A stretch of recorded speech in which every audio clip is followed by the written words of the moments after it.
So it's weird. I guess do I start with saying thanks for tuning into The Scoop? I'm your host, Frank Chaparro, editor at large at The Block. Doesn't feel the same looking into a camera, doing it in front of someone. It's a bit strange, isn't it? This isn't your first rodeo, though. Second time coming on the show. Thanks for doing it. That's right. Armani, how are you enjoying Breakpoint? Breakpoint's been terrific as always. This year's been it's been a bit different. We mix it up here in Amsterdam. I still have some nostalgic affinity for Lisbon, Yeah. but Amsterdam's an amazing city, and it's always great to see everybody in the ecosystem once every year. And here we are the day after the news heard all around the world. I was asleep when the verdict dropped, but it's funny. No one has really been talking about the F word as much as I would have anticipated. People are actually building, it seems. But how do you feel like with that sort of, obviously to an extent, Backpack was, born out of or born in the midst of the meltdown of FTX. Now that we have a verdict, we have a guilty verdict on all 7 counts. How does that make you feel? Honestly, I feel like the whole industry is just exhausted. I feel like, Backpack was started in December of 2021, and so much work has just gone into it, and along with the Solana ecosystem at large. And I feel like there's so much, there's just so much collateral damage from so many good people that I think people are just exhausted and just have their heads down building, and honestly, or just want to turn the page. Yeah. Turning the page, but a lot of what is sort of what's sort of being worked at. Oh, nice, perfect. A lot of. I was like, is he gonna come hit me? What am I doing? um, Sort of. If you think about the essence of this new exchange you're building, a lot of the way assets are custodied, the MPC, it's almost inspired by what went wrong with FTX. Was that part of the thinking? Yeah, absolutely. I mean, it was inspired certainly by the collapse of FTX, both on the engineering side, of course, but also on the corporate governance side, the compliance side, all of the multifaceted things that went wrong there. I think FTX was like an interesting example where you see folks on Twitter talk about really, they look back and think about what happened, and I think the most accurate description. What happened? Yeah, yeah, it's really co-opted. I feel like co-option, like FTX really co-opted the crypto movement. I think you have these centralized institutions that don't really stand for any of the principles, either at a moral level or at a technological level, for a lot of what we're supposed to be doing here in crypto. Mm-hmm. Verify, don't trust, these types of things. And whenever these types of collapses occur, it's always maybe a reminder to kind of reevaluate what we're all doing and hold ourselves to a higher standard. The industry probably needs another exchange. Like, I need a bullet in the head. What's going to be different? Where do you anticipate users coming from? Yeah. What's the go-to-market strategy? Yeah, it's a really good question. So I think, Anatoly gave this, talk here at Breakpoint where he's describing Solana as a parallel financial system. And if we're going to live in this world where we have, these parallel economies running, the traditional finance world and the crypto economy, it's really important to have institutions to bridge that gap. I think one of my favorite examples is a Circle, where you have, an incredible company, a high integrity institution that took a lot of the skills from traditional finance and was able to tokenize dollars and put it on chain.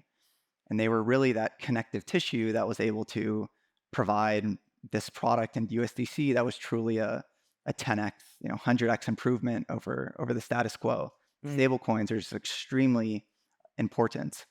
And so I think these, institutions that can bridge the traditional finance world and the crypto economy and bring things on chain are extremely important. And if you take a look at the existing centralized exchange space, on the one hand, you might think, well, there's a lot of them, and why do we need another one? But on the other hand, there's really not that many of them that are really taking a compliance first approach. It's still very much the Wild West. And I think we very much see a big opportunity in the international market, not only in the context of building a next generation exchange that embraces a lot of the technological innovations that blockchains and crypto at large has brought to the world, but also an opportunity to embrace the Solana ecosystem and kind of be that that shepherd that bridges those two worlds. One trend that I'm noticing on the centralized exchange front, obviously, in the wake of FTX, firms are trying to be more transparent with proof of reserves. So you're seeing that. Also, trading firms are pushing, I won't maybe name the name, but there's a big firm out there that rhymes with Schmeinance, and they're really pushing them to onboard additional custodians, trading groups to sort of decrease. You like that one, right? That was good. To decrease sort of the counterparty risk there, because right now the way it's set up is effectively if you have your assets, if you're trading on Binance, your assets are custodied with Binance, similar with Coinbase as well, right? They have their custodian. Trading firms want more diversification in the way their assets are custody. They don't want all their eggs in one basket, as it were. How are you maybe addressing those two components, right? Knowing that my money is there and then probably ensuring that it's safe from a counterparty risk perspective.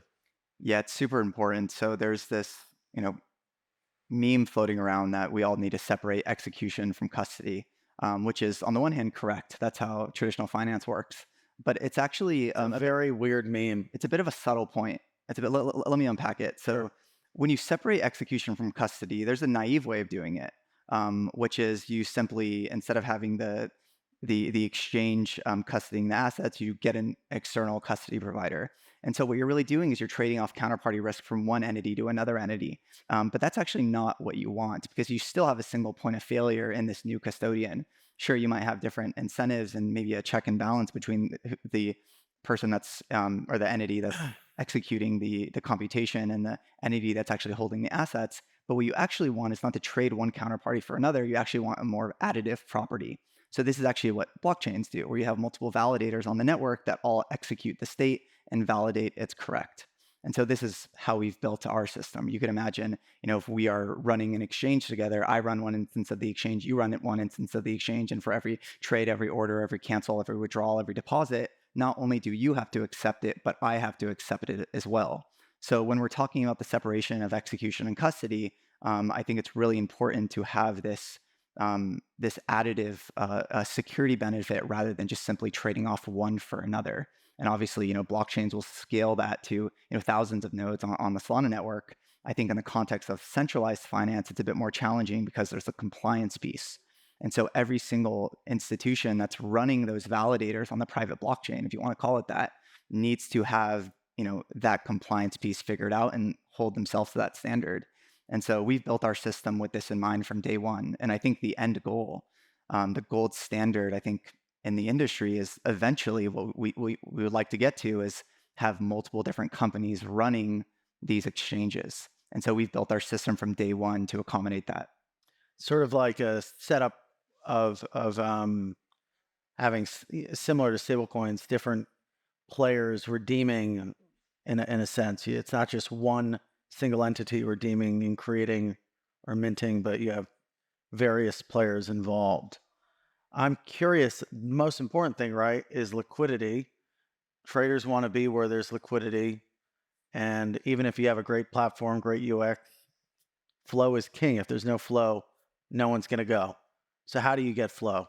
Yeah, it's a great question. So, I mean, it's a two-sided marketplace, right? There's the supply side and the demand side. And if you, segment the market up into a bunch of, different, user personas, on one side of the spectrum, you have very advanced traders, you have automated market makers, you have, the Jumps and Wintermutes of the world. And on the other side of the spectrum, you have, people that might be using a mobile app, might be using Solana as a, application platform. And we are very much focused on the latter. We're really focused on the demand side of the marketplace because I think for us, we're a wallet first and foremost. And what we really care about are applications. We care about the developer ecosystem. We care about doing interesting things on chain. And the centralized exchange is really an auxiliary component. And if you think about, something like Coinbase or Binance, all of these centralized exchanges, Backpack included, are not really all that useful in and of themselves. I'm sure you can trade on them, but without Bitcoin, without Ethereum, without Solana, then these, institutions don't really serve a purpose.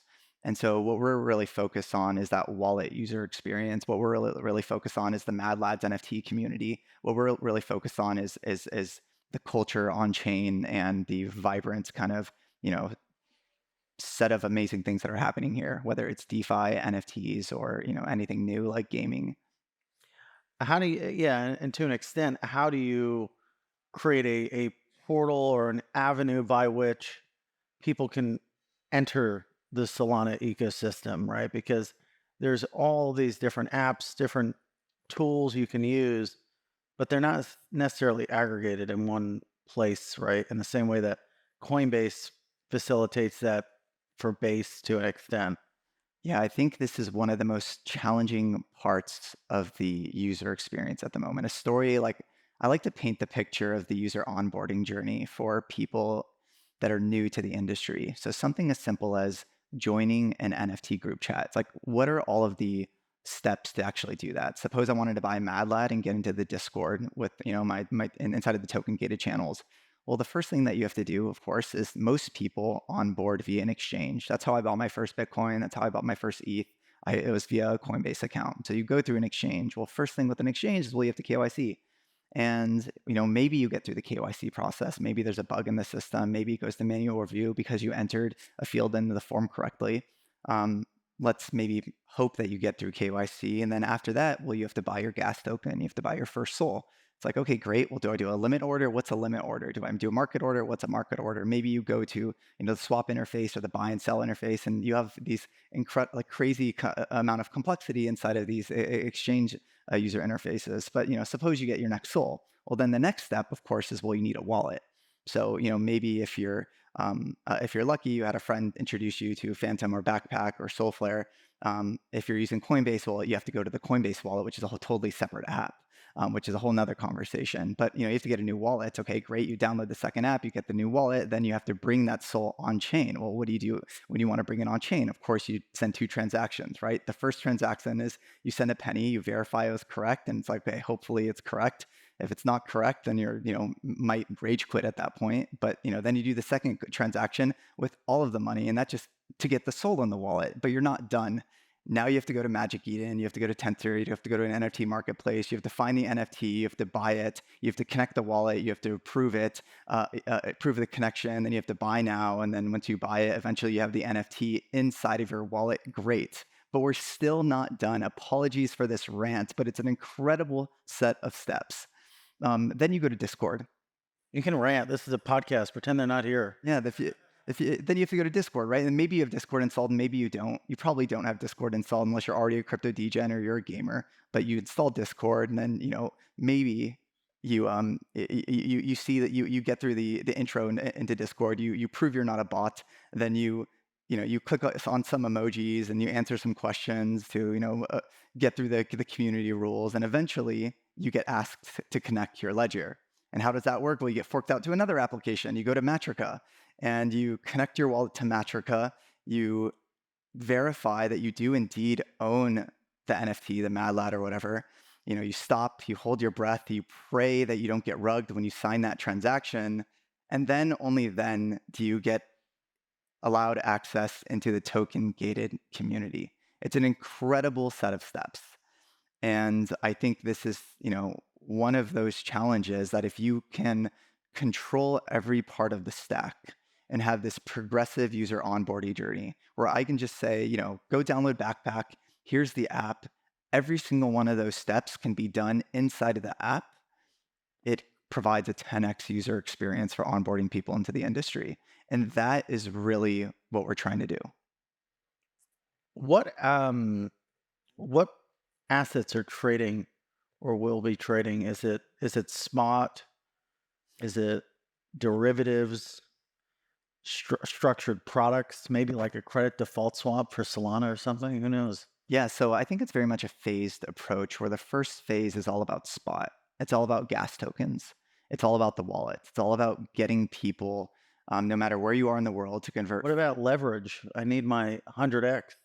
Yeah, I mean, I think there is a market for maybe not 100x, but for more sophisticated traders to, trade on margin and trade derivatives. We're certainly not starting there. Again, we're a wallet first and foremost. So what we really care about is that singular flow of converting fiat anywhere in the world to your favorite gas token to using dApps.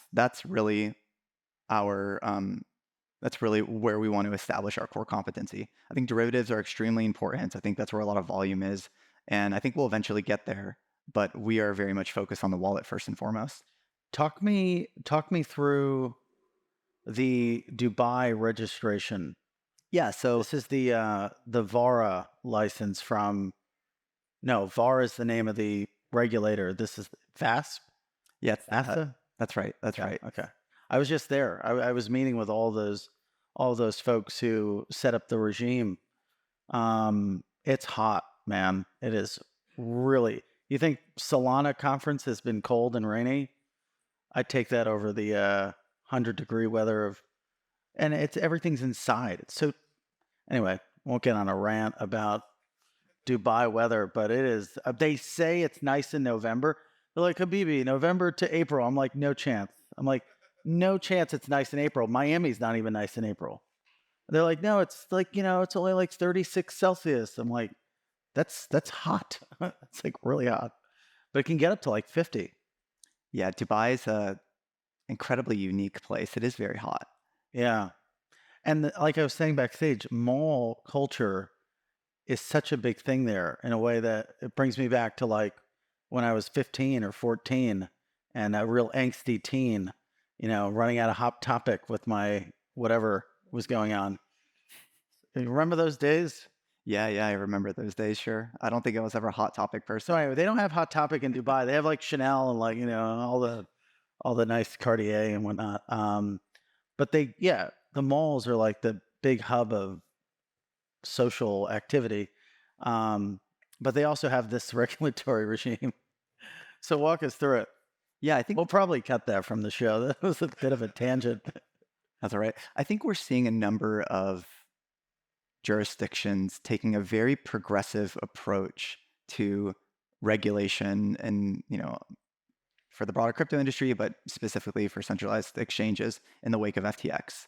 And I think in Dubai, what we're seeing is a lot of desire to have a very progressive regulatory regime where we can, bring, a lot of the, for lack of a better word, Wild West kind of cowboy running kind of,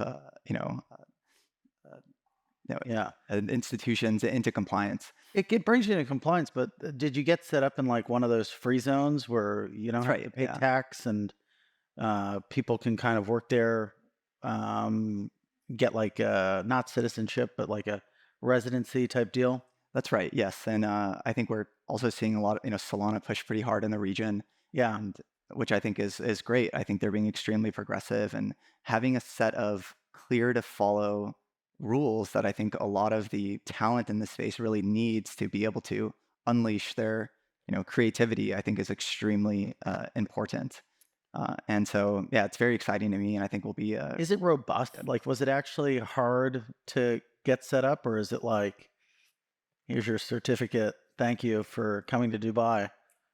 Are you asking in the context of the license or in the context of setting up? In the context of getting this license. I see. Yeah, so I think maybe a good example of this is if you take a look at all the crypto exchanges that have been trying to get this license, Coinbase, Kraken, Binance, a lot of them have struggled, and I think Binance has not the full market license. They have a license to serve accredited investors and institutions, but not the license to serve retail.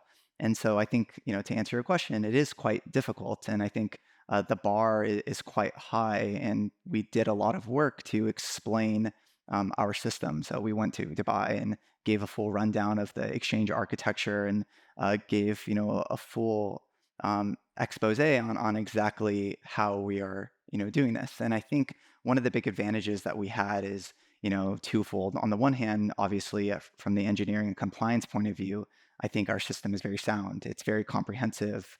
I think we're lucky that we have a team that's been in the industry for a while and we kind of understand how to build these things. But on the other hand, we're a brand new financial institution. And so we can start from scratch from day one and be fully compliant and fully regulated and dot every I and cross every T. And I think um, as an exchange, that's actually counterintuitively an advantage when trying to get licensed because you can just do everything right from day one when the rules are now starting to evolve and be a bit more transparent. Yeah.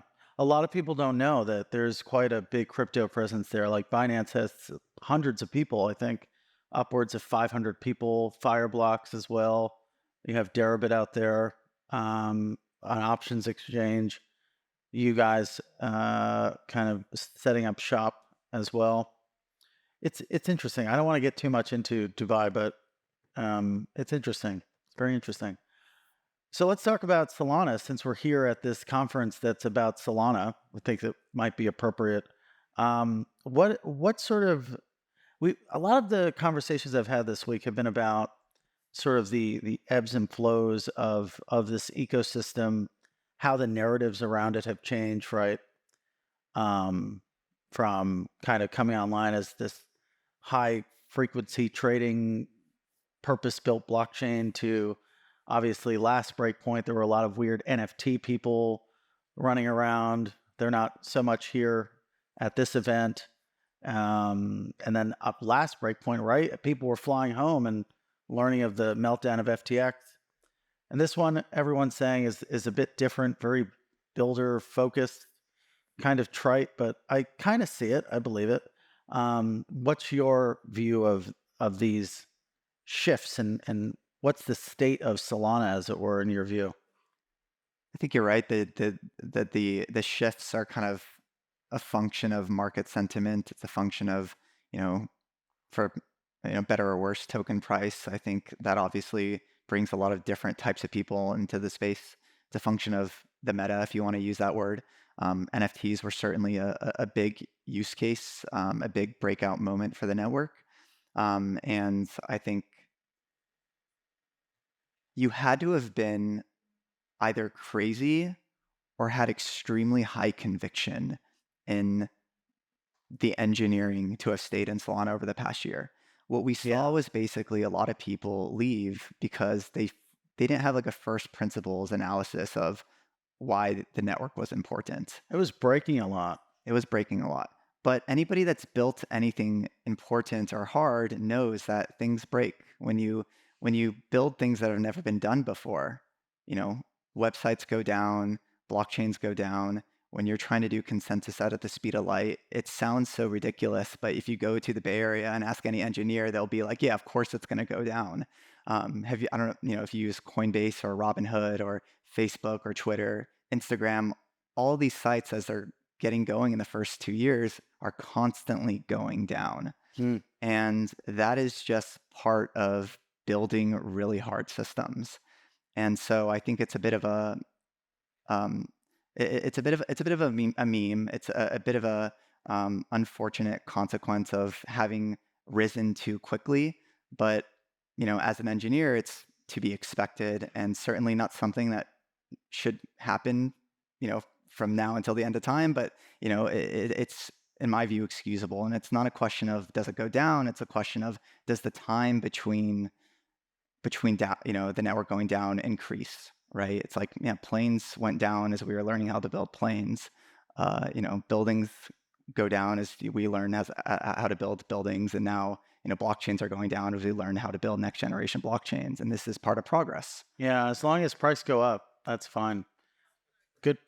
Good money go up tech. It's really the most important thing. Walk us through. I'm just kidding. I'm just kidding. Okay, we have 4 minutes left. I wonder if can I Can you guys ask questions? Is that allowed? I don't know if that's allowed. Anybody have a question? You're in charge technically. Is that allowed? How would it work? Yeah. Yeah. I talked to Coinbase Yeah. investigate that there is no centralized exchange. Okay. Yeah. Yeah. Kind of what we were talking about earlier. Like, if you think about Coinbase and being very connected to Base, Bitfinex is very much has an affinity for building around Bitcoin. What type of things, to his question, can you build? What type of tooling or infrastructure can you guys build out to support what's going on in Solana?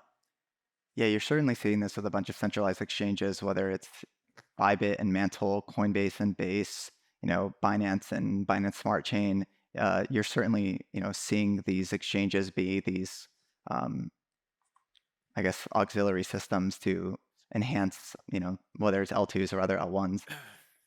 I think certainly we view ourselves as, part of the Solana ecosystem. I've been working on it, I guess, for the past 3 years now.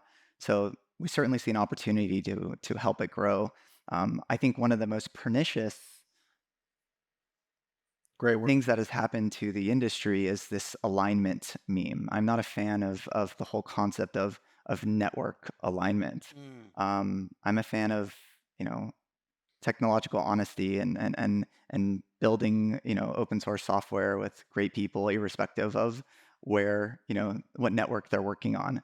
And so I think Solana is certainly, I would call it a second home for me. And we certainly want to build great tech for Solana. And so I think to answer your question, you can certainly say that, but it's by no means like a Solana only thing, and I think that would do Solana a disservice. Well said. Anyone else? You, mustache guy? Nothing? I used to have a mustache. You can see. I shaved it. I was like, I'm kind of gaining a little bit of weight. Can't have the weight and the mustache. So my goal is once I lose like 15 pounds, mustache comes back. Yeah. Well, Armani, thanks so much for joining the program. Really appreciate you taking the time. Yeah, thank you.